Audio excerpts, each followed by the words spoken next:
Sejahtera untuk kita semua.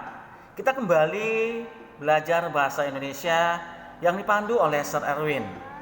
Pada kesempatan ini kita akan mempelajari tentang kesimpulan.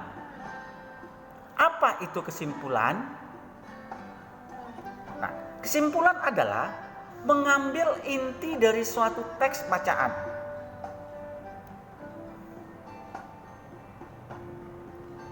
Ciri-ciri sebuah kesimpulan.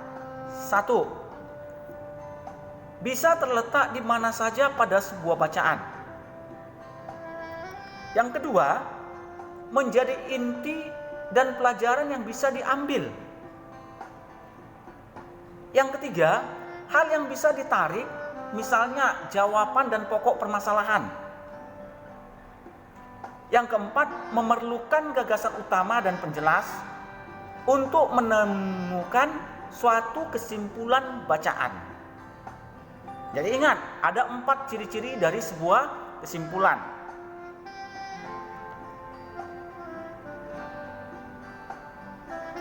Nah, bagaimana cara kita menentukan kalimat simpulan? Yang pertama, bacalah paragraf dengan seksama dari awal sampai akhir. Artinya, kita membaca dengan sungguh-sungguh. Kita membaca dengan konsentrasi dari awal paragraf sampai akhir. Yang kedua, tentukan ide pokok paragraf tersebut. Atau istilahnya tentukan pokok-pokok masalahnya. Inti-inti persoalannya. Nah, yang ketiga, simpulkan paragraf berdasarkan ide pokok paragraf. Jadi simpulkan paragraf itu berdasarkan ide pokok paragraf, artinya ide-ide pokok yang ada dalam setiap paragraf itu kita susun, kita ambil. Nah, itulah yang kita jadikan sebuah simpulan.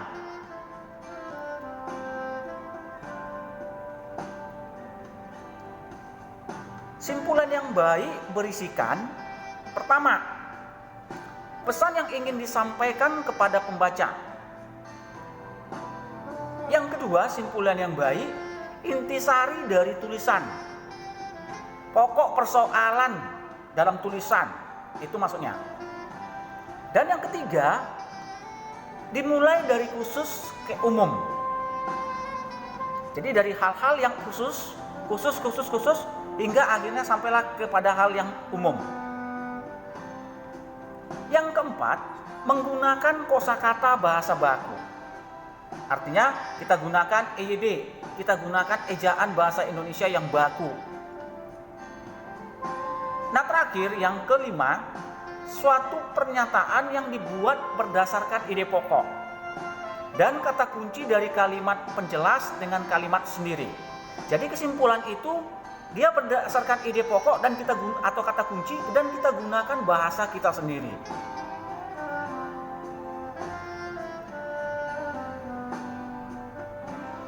Nah, ini ada sebuah contoh kalimat atau paragraf. Perkembangan internet di tanah air benar-benar berpengaruh besar terhadap kemajuan bisnis secara online. Ditambah pula dengan banyaknya jenis bisnis via internet yang bisa digeluti oleh semua orang, mulai dari anak sekolahan, kuliah, hingga yang sudah berkeluarga. Jadi dari contoh sebuah paragraf ini, kita bisa tarik kesimpulannya.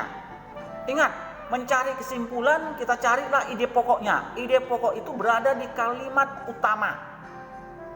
Nah, apa kesimpulan dari paragraf ini? Kesimpulannya adalah perkembangan bisnis online di Indonesia itu ada di kalimat utama, itu ada di ide pokok. Jadi itulah kesimpulan dari paragraf ini. Akhirnya sampai di sini dulu pembelajaran kita. Sampai ketemu pada pembelajaran bahasa Indonesia berikutnya. Bye bye, salam sehat.